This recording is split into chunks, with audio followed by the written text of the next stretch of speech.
Isinailalim na ng Department of Health sa HIV testing ang Russian national vlogger na inaresto kamakailan ng mga otoridad matapos mag-viral online ang video nito na nagbabantang magpapakalat umano siya ng Human Immunodeficiency Virus o HIV sa Pilipinas. Si Bien Manalo, una sa balita.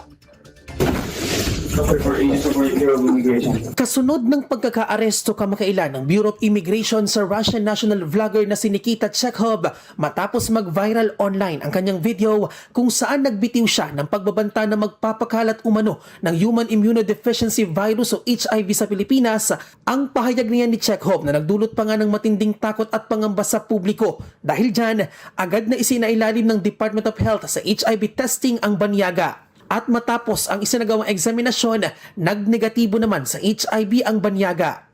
Bukod pa rito, isinailalim din sa iba pang medical examination si Chekhov.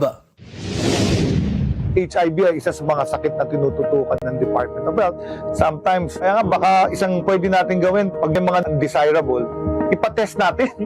Kasi baka ang behavior niyan, yung mga bad behavior na hindi natin gusto ng mga bisita natin dito sa Pilipinas. Ganun yung sinabi niya, magkakalat ako ng HIV, which is a public health threat. Kung public health threat yan, kasama talaga ako sa immigration na magawa nila ang trabaho. At good job ito na nahinto natin kagad ganitong rage-bait vlogging para alam nila bawal ito.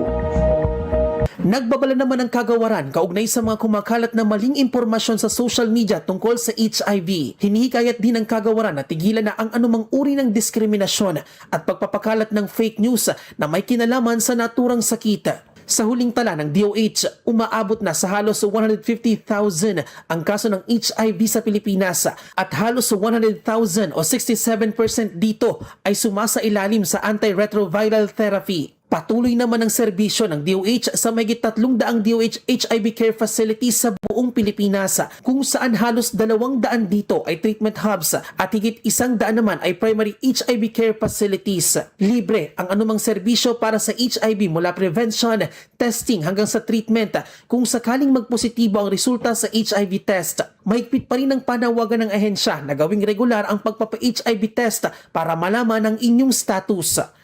Nauuna sa balitang totoo at laging bago. Bien Manalo, alauna sa balita, Congress TV.